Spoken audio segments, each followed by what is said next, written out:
Let's bow our heads for prayer. Our beloved Heavenly Father, as we study today about the mark of the beast, part 2, we ask for a special outpouring of your Holy Spirit and your grace upon us. This is not an easy subject to deal with, for there are many of those individuals out there in the churches that are sincere. They love you with all their hearts. They just don't know the full truth about the change of day of worship and how it came into the Christian church. I just ask, Lord, that you will soften minds and hearts so that people might be able to see the truth as it is in Jesus. Help us to see, Lord, how the devil has deceived practically the whole Christian world into believing that the day of worship has been changed. I ask, Lord, that you will give us willing hearts, and we thank you for hearing our prayer, for we ask it in the precious name of Jesus. Amen. A question that many times comes up is whether anybody in the world has the mark of the beast yet. The fact is that no one now has the mark of the beast. The mark of the beast is something that is given at the very end of human history. However, having said that, when messages are presented such as these, showing clearly from the Bible that the Sabbath is God's day of rest, and that Sunday is a day that entered through the back door, so to speak, through paganism into the Christian church, and an individual fails to make a decision, each time you say no to the Lord, it becomes more difficult to say yes to Him the next time. And so what you're doing is you're preparing yourself, if time lingers, eventually to receive the mark of the beast by rejecting the seal of God. So no one yet has received the mark of the beast. The mark of the beast will be received when an individual knowingly keeps Sunday as a day of rest, even though he or she knows that it's a day that God has not condoned, that God has not blessed, and they still insist on keeping it so that they can buy and sell, so that they will not be subjects of the death decree. Then they will receive the mark of the beast. But decisions that we are making now will determine what our decision will be then. So it's important to hear the voice of God now. For our study today, I would like to do a little review of a very impressive prophecy that we find in Daniel chapter 7.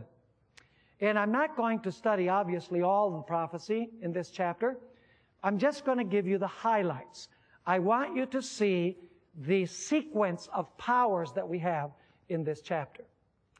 Daniel chapter 7 presents a sequence of world powers beginning with the days of the prophet Daniel. And I'm just going to give you the symbols and what they mean. In Daniel 7, we have a lion.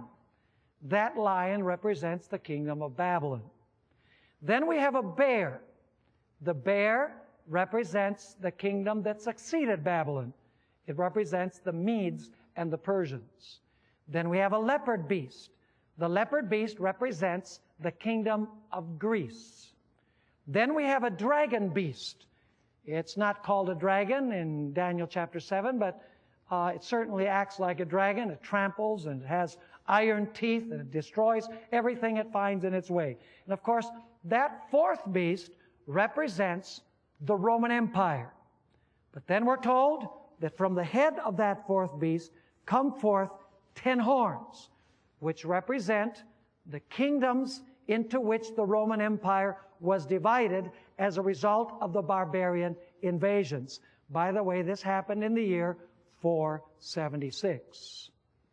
And then the Bible tells us that among these 10 horns, and after these 10 horns are in place, a little horn rises, and this little horn does some amazing things.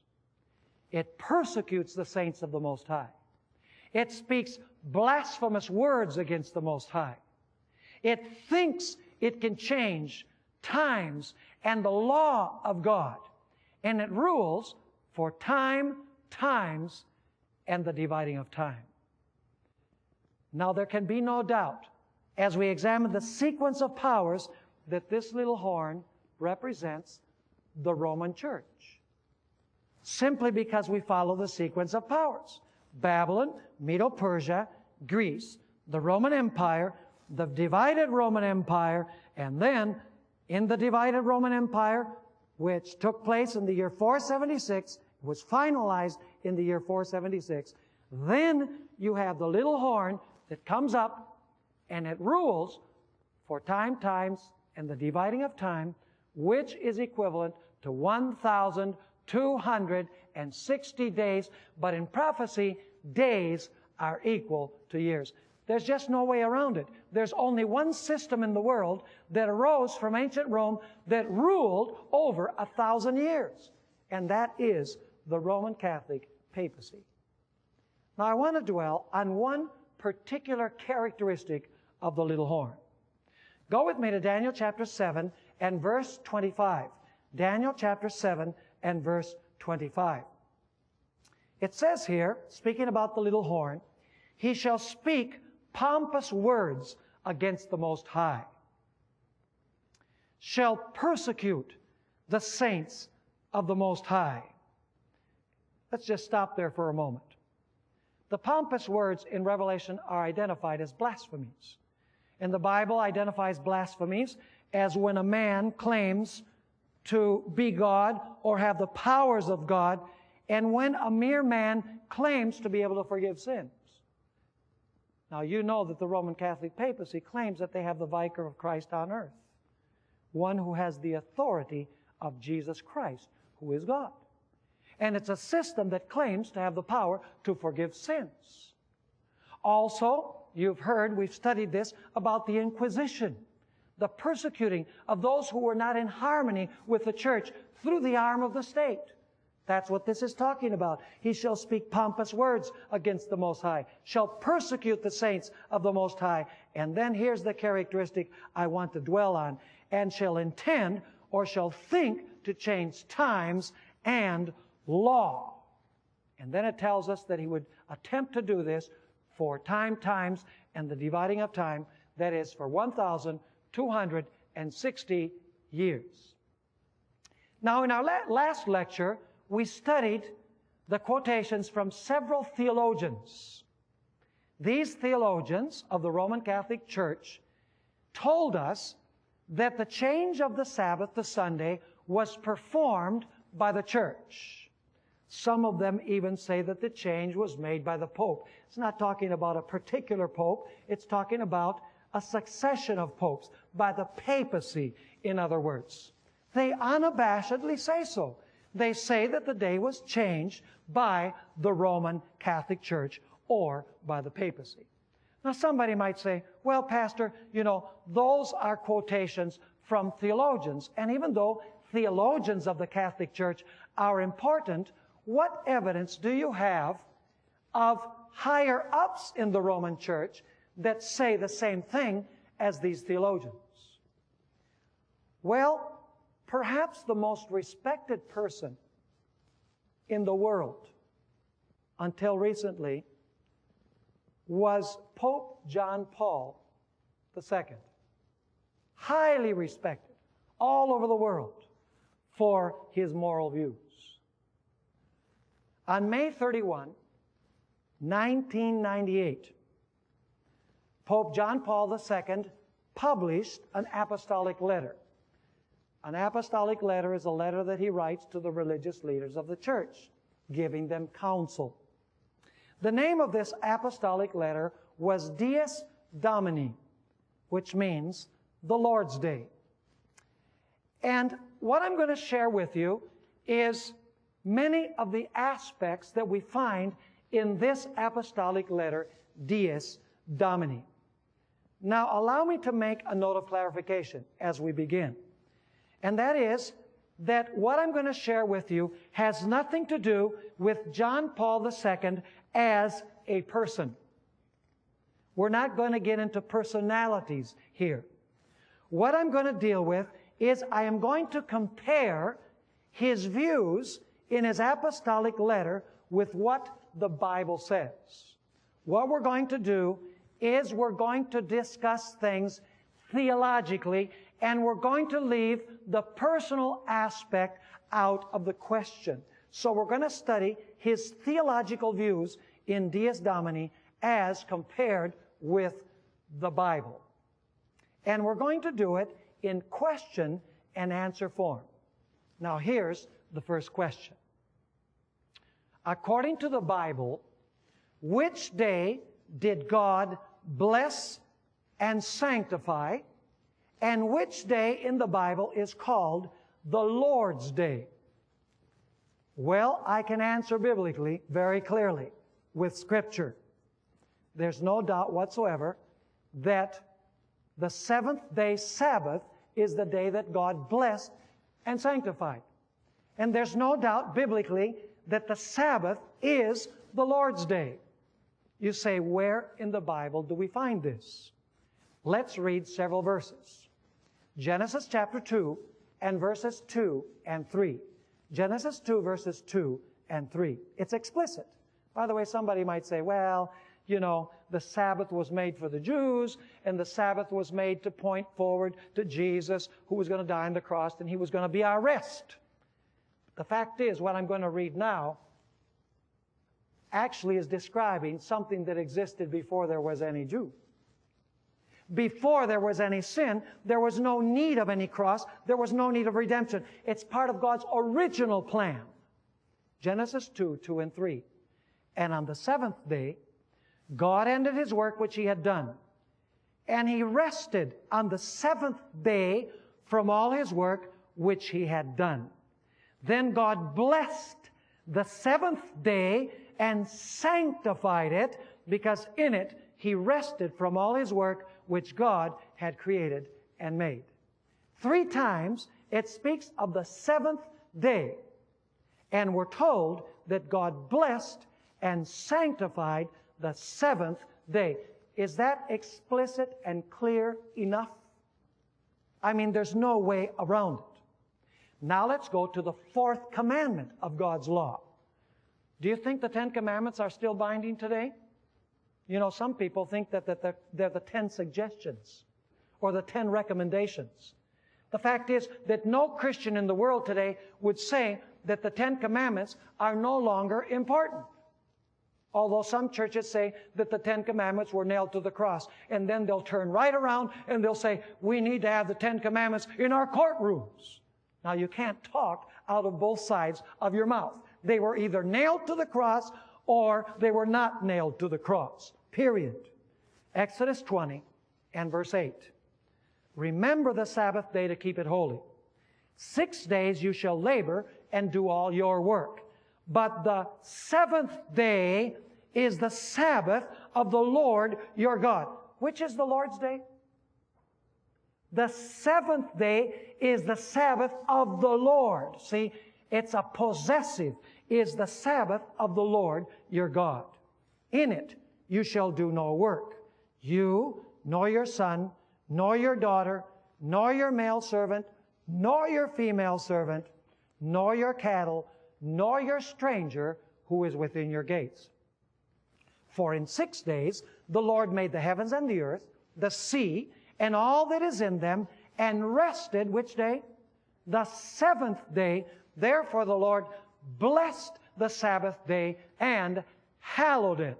That means he made it holy. Question, which is the Lord's day according to the 4th commandment? It's the Sabbath of the Lord thy God. Which number day is it? It is the 7th day. What did God do with the 7th day Sabbath? He blessed and he what? Sanctified it. Notice Mark chapter 2, verses 27 and 28.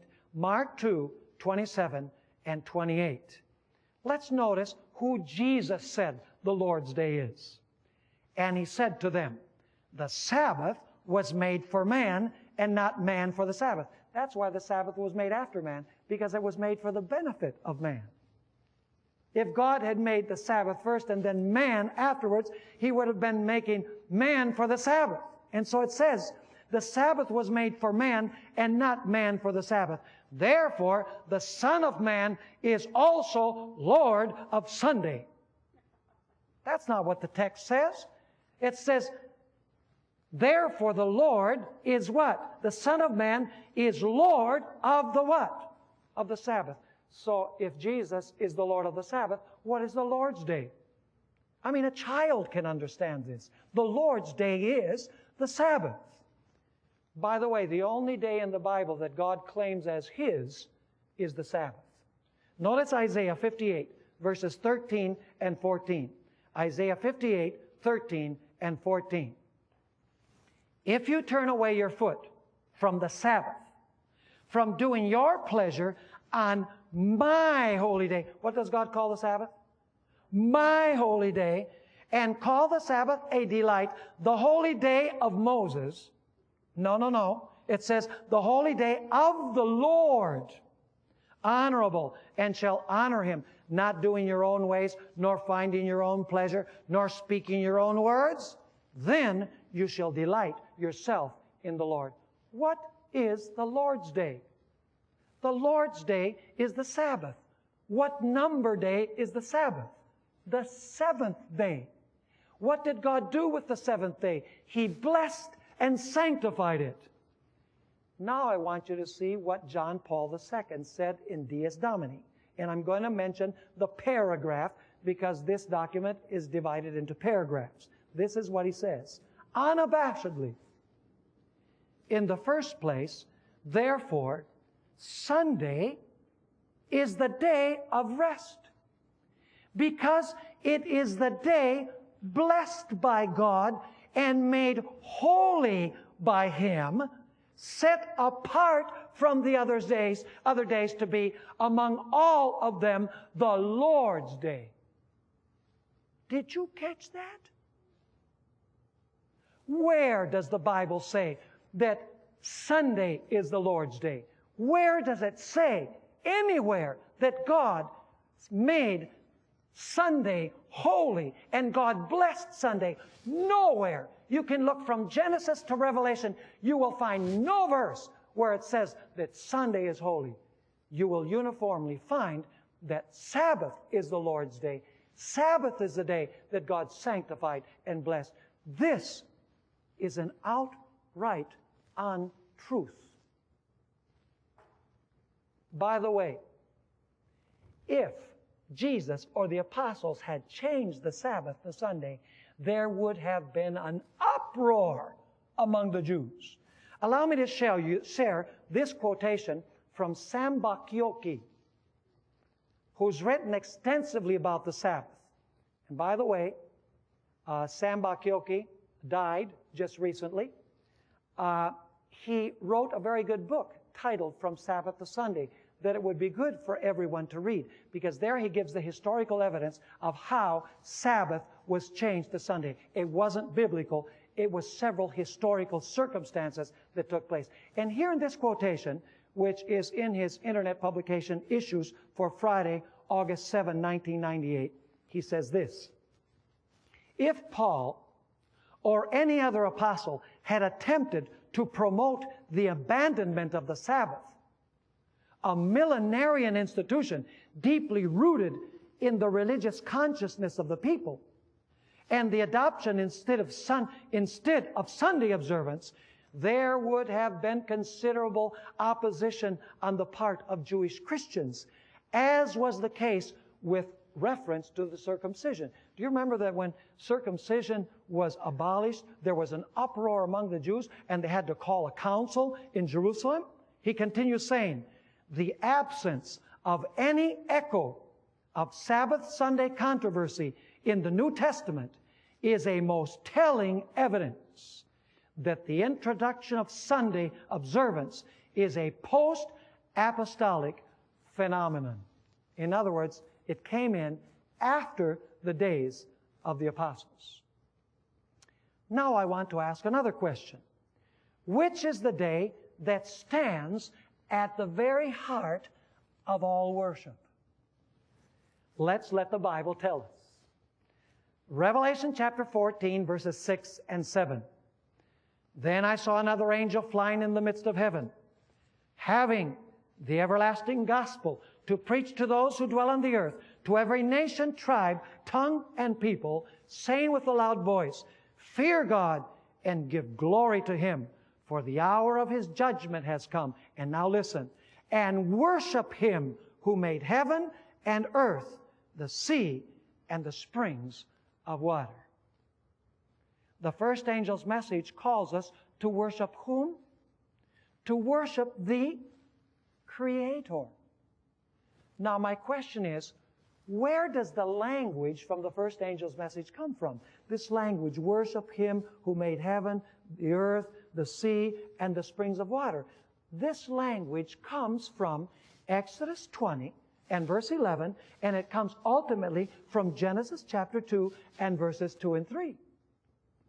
I want you to notice Exodus 20 and verse 11. For in 6 days the Lord made the heavens and the earth, the sea, and all that is in them, and rested the seventh day. Therefore the Lord blessed the Sabbath day and hallowed it.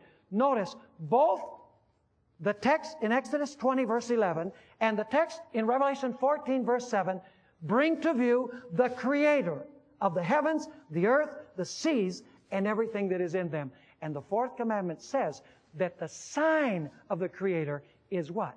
His holy Sabbath.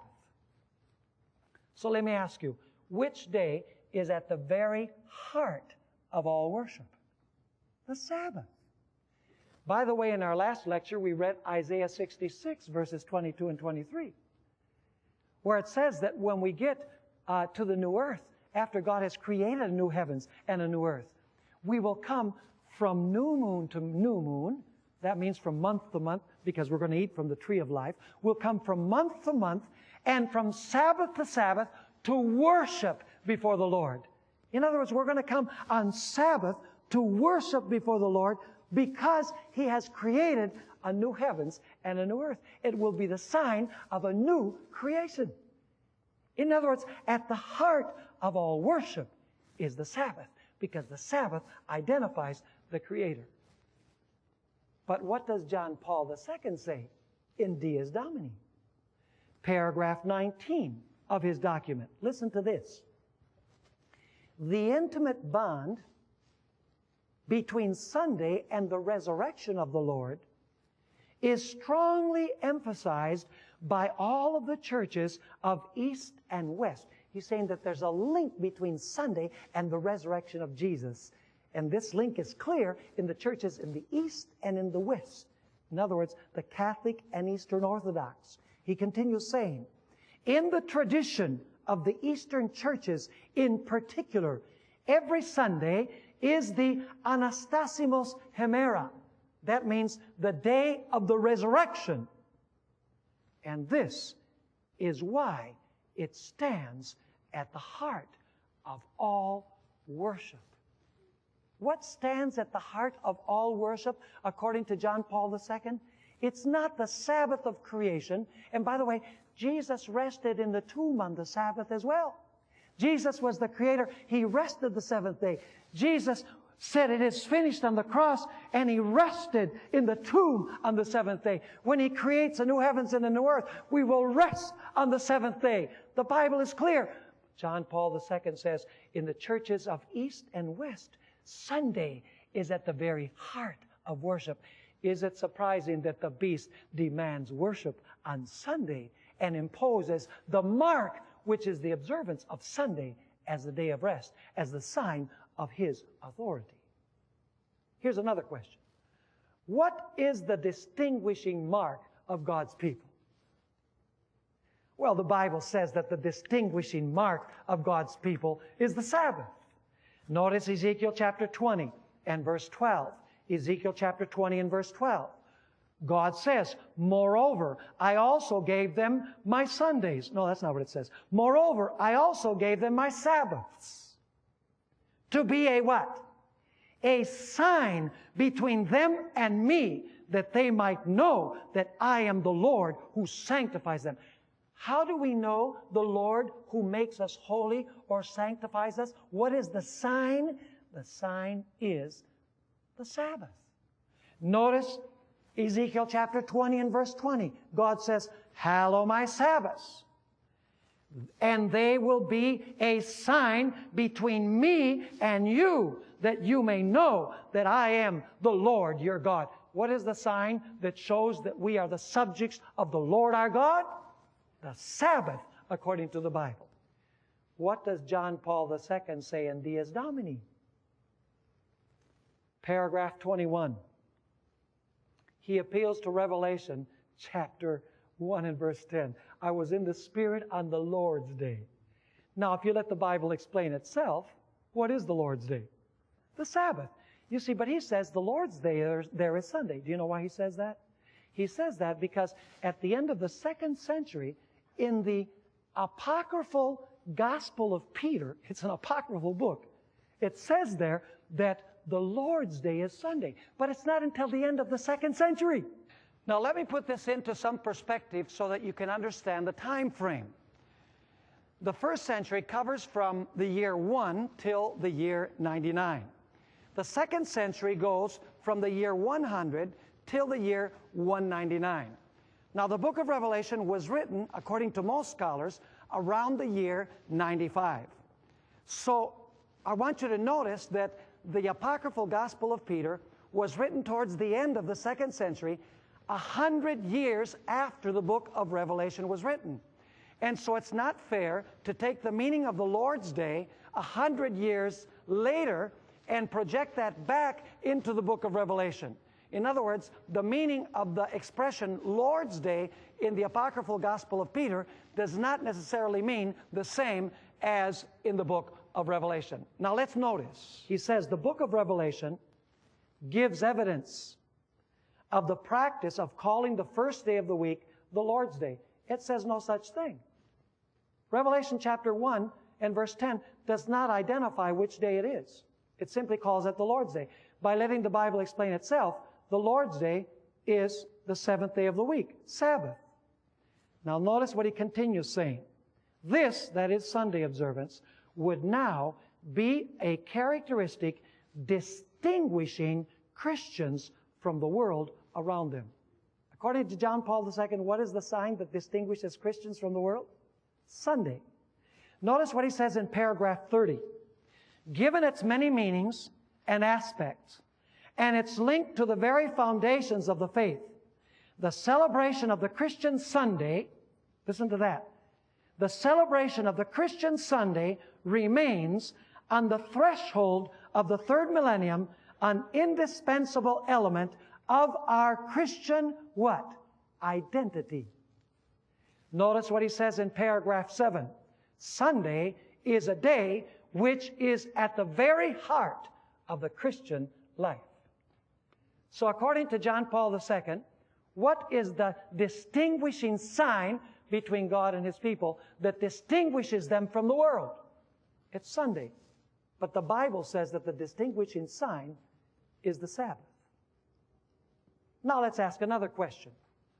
Where has God placed His seal? We studied this in our last lecture.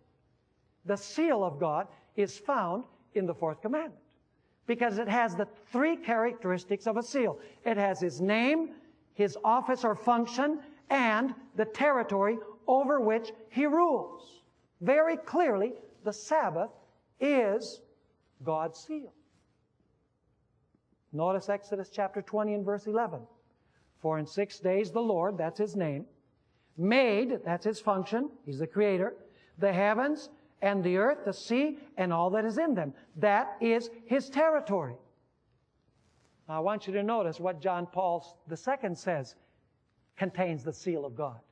He's quoting the great Roman Catholic theologian, St. Augustine, and notice what he says. St. Augustine notes in turn, therefore, the Lord too, listen to this, has placed His seal on this day, that is on Sunday, which is the 3rd day after the Passion. So according to John Paul II, which day has God's seal? Sunday has God's seal. What does the Bible say contains God's seal? Sabbath contains God's seal. Now, if I were to ask you the question, which is the day above all other days? What would your answer be? No brainer. The Sabbath is the day above all other days. Does Genesis indicate that? That Sabbath is the day above all other days? It's the only day that has a name and a number. It's the seventh day, and it's called the Sabbath.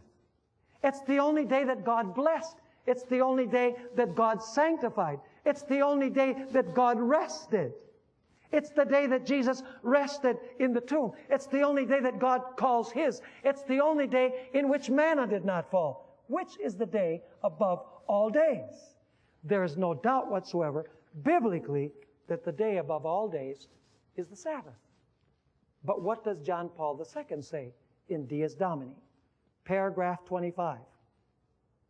In effect, Sunday is the day above all other days, which summons Christians to remember the salvation which was given them in baptism and which has made them new in Christ. And in paragraph 55, he says, blessed be he, and this is very interesting, he says, blessed be he who has raised the great day of Sunday above all other days. Now my question is, did God raise Sunday above all other days? No, the beast did. So he's saying, blessed be he who raised Sunday above all other days. And if he did it, he's the one that is supposed to be what? Blessed. That's blasphemy. The Bible tells us that the day above all other days is the seventh-day Sabbath. That's the testimony of Scripture. Now let's ask another question. Did the adoption of Sunday as the day of rest have anything to do with pagan worship of the sun god? For this, I want to go back to what we talked about in our last lecture, Ezekiel chapter 8, verses 16 and 17. You remember that Jerusalem was going to be destroyed, and there was a group of leaders in the temple, and they had their backs to the temple, and they were worshiping the sun. You remember that?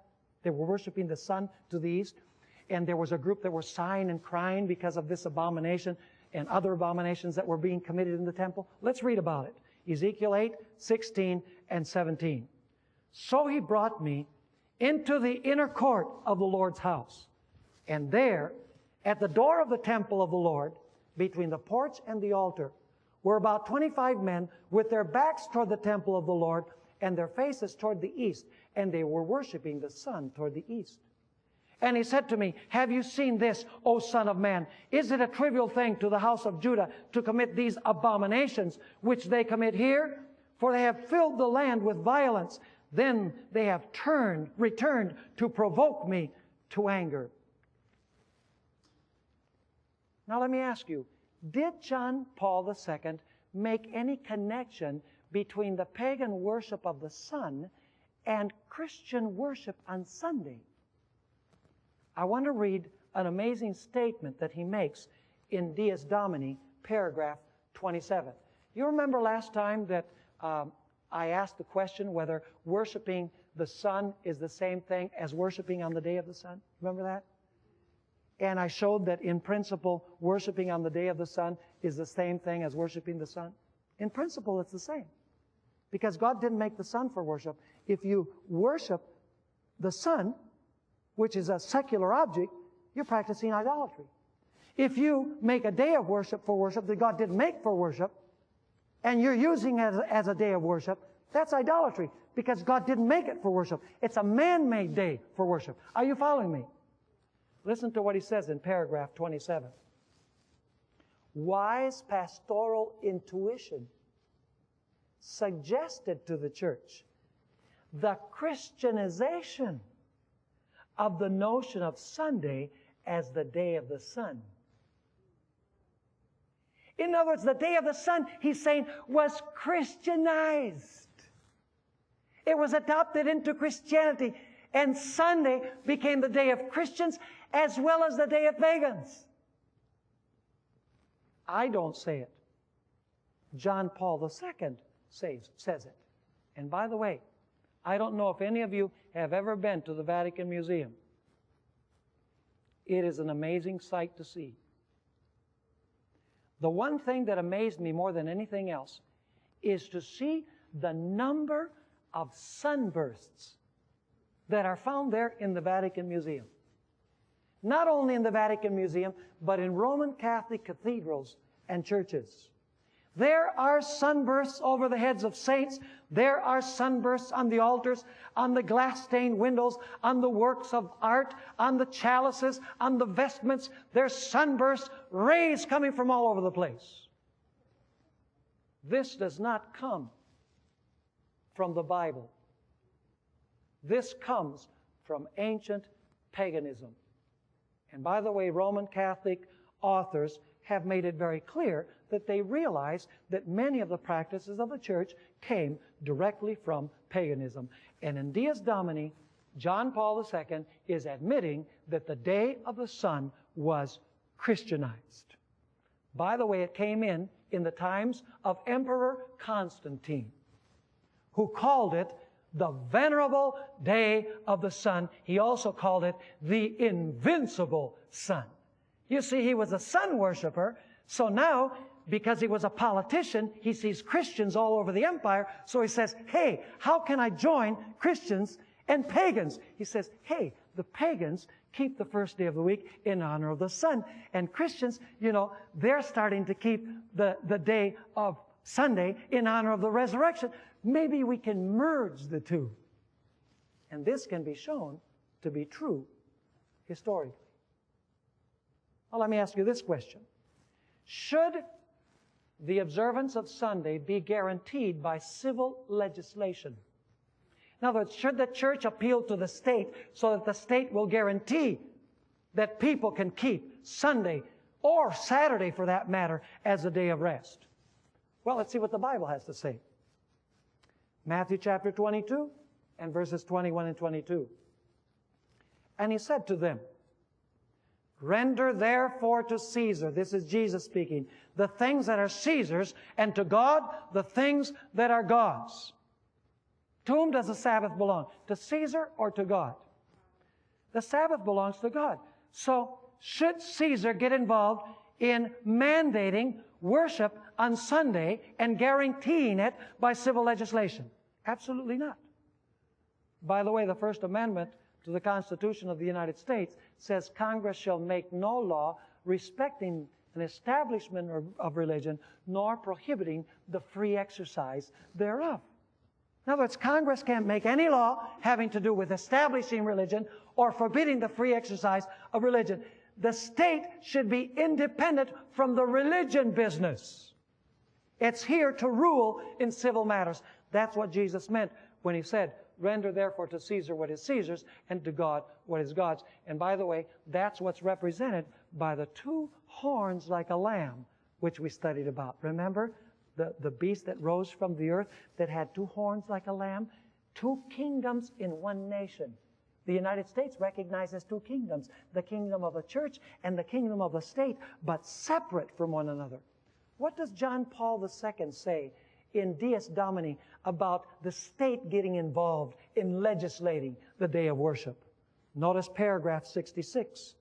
He's quoting or referring to Pope Leo XIII. Pope Leo XIII, in his encyclical Rerum Novarum, spoke of Sunday rest as a worker's right which the state must guarantee. Must the state guarantee the observance of Sunday? Absolutely not.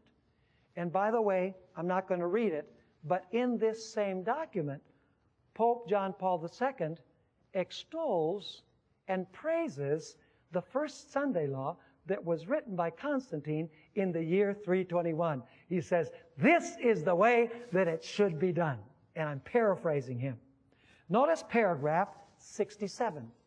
Christians will naturally strive to ensure that civil legislation respects their duty to keep Sunday holy. So he's saying that Christians should fight for legislation to make sure that everyone can keep Sunday holy. That is not biblical. Actually, as we've studied before, it was a union of church and state that led to the crucifixion of Jesus Christ. They're to remain separate. They are not to be together. Now here comes another question. Who changed the day of worship? Now, Pope John Paul II does a valiant effort. He puts forth a valiant effort to try and prove that the change was already contemplated in the New Testament. He uses the same Bible verses that Protestants use. Well, Jesus resurrected the first day of the week.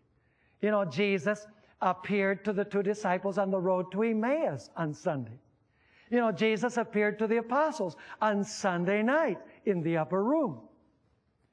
You know, and the Apostle Paul, you know, he had this prayer meeting service in Acts chapter 20, where it was an evening meeting on the first day of the week, it says.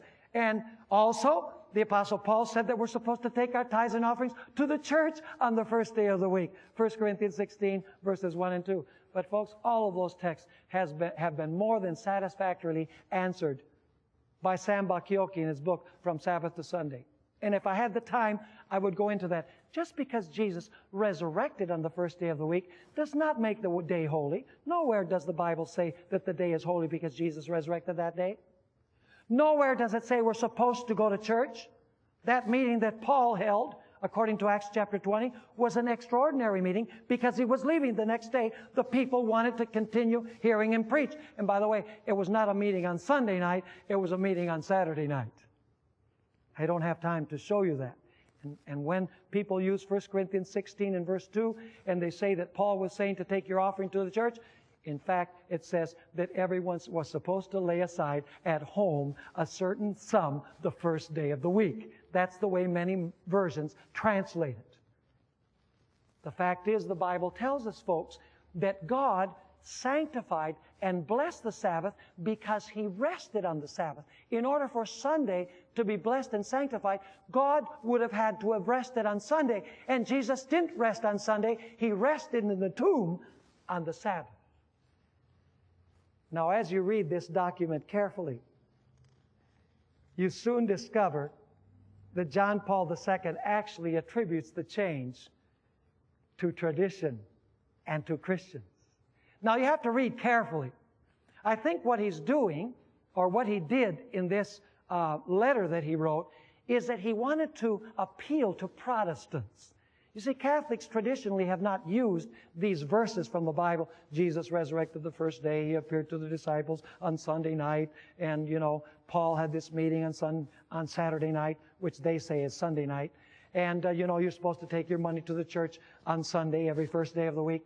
You know, Catholics never used to use these verses. They always used to say, the church changed it. The papacy changed it by the authority that God gave them. But John Paul II was a very ecumenical pope. And so he uses the verses that Protestants use in order to say, hey, I'm on your side.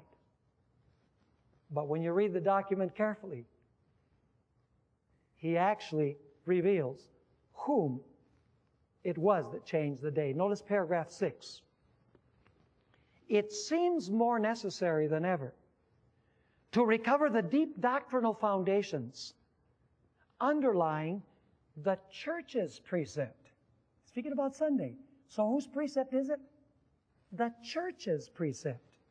And then he continues saying that in keeping Sunday, we follow in the footsteps of the age-old tradition of the church. Notice paragraph 18. He says, Christians made the first day after the Sabbath a festive day. Excuse me, who did it? God? No. He says, Christians made the first day after the Sabbath a festive day, for that was the day on which the Lord rose from the dead. And who gave Christians the right to make that change? Interestingly enough, he doesn't say the Bible. He says Christians. By the way, as you read Dies Domini, it becomes a very frustrating document. Because John Paul II argues mostly from a philosophical perspective. He's a philosopher. And so he just philosophizes, you know, and he reasons, he uses human reason to try and prove that Sunday is the day of rest. But he has no, thus saith the Lord from Scripture. So he says in paragraph 27, Christian reflection and pastoral practice changed it. Since when does Christian reflection change the day of worship? Since when does pastoral practice have a right to change the day of worship? Paragraph 63, he says, Christians, called as they are to proclaim the liberation won by the blood of Christ, who felt? Christians, right? Felt that they had the authority to transfer the meaning of the Sabbath to the day of the resurrection. Who gave Christians such a right? Only God would have the right to change the day. And if the papacy claims to have made the change, they must claim that they have the power and prerogatives of God. That's why 2 Thessalonians 2 says that the man of sin sits in the temple of God, which is the church, showing himself that he is God. Notice paragraph 81. He says, the spiritual and pastoral riches of Sunday, as it has been handed on to us by tradition, are truly great. Are you catching as you read carefully where he says the change comes from? He can provide no verse from the Bible that justifies the change whatsoever. He appeals to history as he interprets it. He appeals to arguments from reason. He appeals to philosophical arguments. But never can he present a text where thus saith the Lord. Listen, folks, if we're going to change the day that we worship upon, we better have a thus saith the Lord. A few years ago, I was speaking in Argentina. It was at a Seventh-day Adventist university, but there were many students who were not Seventh-day Adventists who were attending. And one evening I preached a sermon on the harlot of Revelation 17. And I said, tonight I'm going to preach this sermon about the harlot of Revelation 17. I'm going to give you all of the characteristics, but I'm not going to tell you what system this applies to. But you're going to know, I said, by the characteristics, which system in the world this harlot is referring to. And so I preached the sermon. I gave, a woman represents a church. A harlot woman is a fallen church. She sits upon many waters, which means it's a world church. She fornicates with the kings of the church, which means that she's involved in politics. She's decked with gold and silver and precious stones, so she must be a very rich church that majors in these materials. She has daughters because she's called the mother of harlots, daughters that were born from her. And so I went through all of the characteristics. And I never identified what system it was referring to. The next morning, I was in a room where I had interviews with students. They could come and they could ask questions, and I would pray for them. They would have prayer requests. This woman came in. Actually, she was a young lady, and she says, Pastor, I want you to know that you offended me last night. I looked at her and I said, really? I offended you? Why did I offend you? She said, well, you didn't offend me. You offended my church. I looked at her and I said, but I don't remember mentioning the name of any church last night. She says, no, you didn't mention the name, but by all of the characteristics, we knew you were talking about the Roman Catholic Church. So I looked at her and I said, hey, if all I had to give you was the characteristics, and by the characteristics you reached the conclusion without me having to tell you, maybe you should pay attention. And then I asked her a question.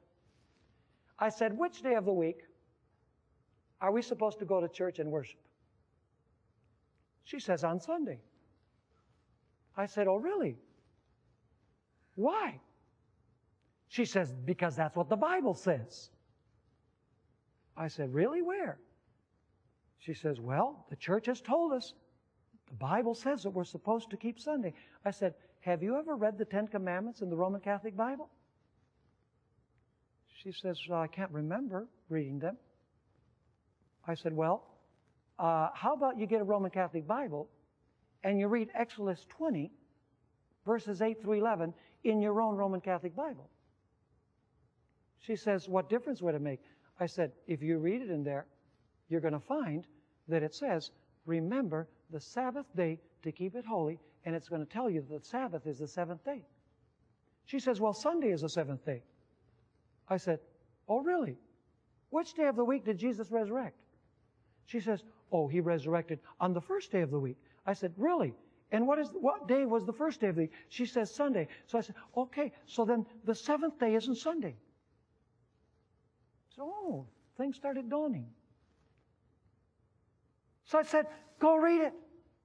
In your own Roman Catholic Bible, it says that the seventh day is the Sabbath of the Lord your God. I said, so who are you going to believe? Are you going to believe your Roman Catholic Bible?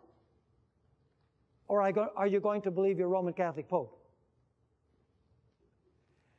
And she paused for the longest moment of time. And she said, I'm confused. I don't know how to resolve this. She says, I'm going to go talk to my bishop. And I told her, go talk to him. But I'm going to tell you what he's going to tell you. He's not going to be able to give you any verse in the Bible that says that the day was changed. But he's going to say that Jesus gave authority to the church to change the day of worship from Saturday to Sunday. She left. To this day, I don't know what happened with this lady. I pray to God that when she met with her bishop, if she did, that she asked additional questions and she came to accept the truth as it's found in the Bible. But I don't know. So my question to Roman Catholics is, whose authority do you accept? The authority of your Roman Catholic Bible and the fourth commandment that's in there, or do you accept the authority of Deus Domini? Yours is the choice.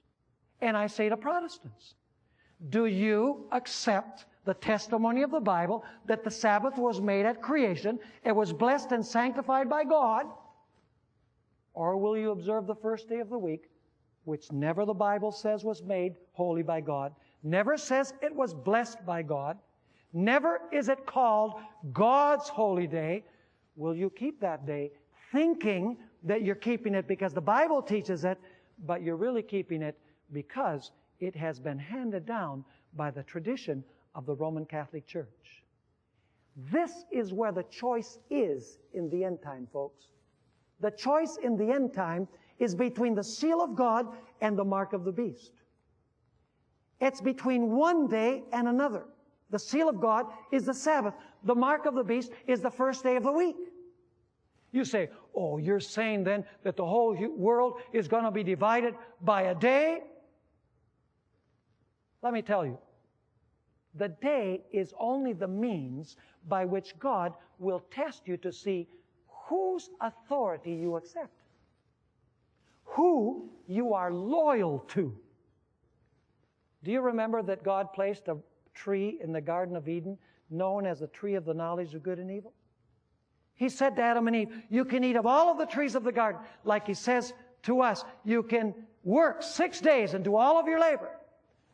But God said, don't you eat from that tree.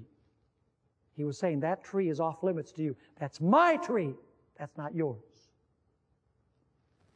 Was the test over a tree? No. The tree was only, the purpose of the tree was only to test Adam and Eve to see whether they would be loyal to him or loyal to Satan.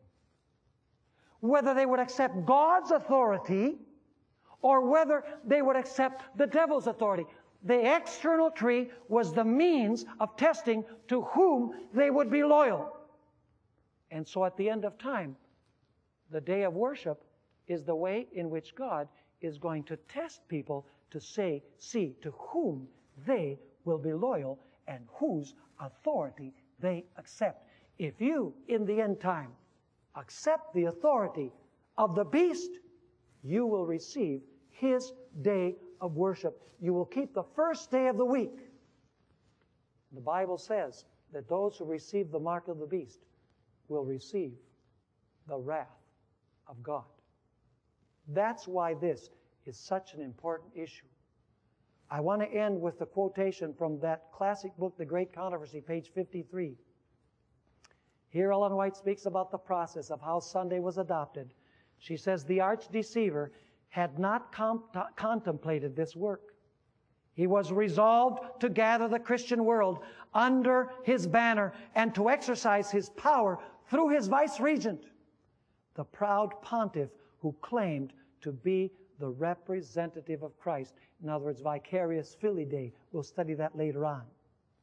Through half-converted pagans, ambitious prelates, and world-loving churchmen, he accomplished his purpose. Vast councils were held from time to time in which the dignitaries of the church were convened from all the world. In nearly every council, the Sabbath, which God instituted, was pressed down a little lower, while the Sunday was correspondingly exalted. Thus, the pagan festival came finally to be honored as a divine institution, while the Bible Sabbath was pronounced a relic of Judaism, and its observers were declared to be accursed. This can be proven to be historically true, and Sam Bakioki has done it in his publications. Folks, the bottom line is this: will I accept the authority of God and reveal it by keeping his Sabbath and receiving his seal, or will I accept the authority of the beast and receive his sign, which is the observance of the first day of the week?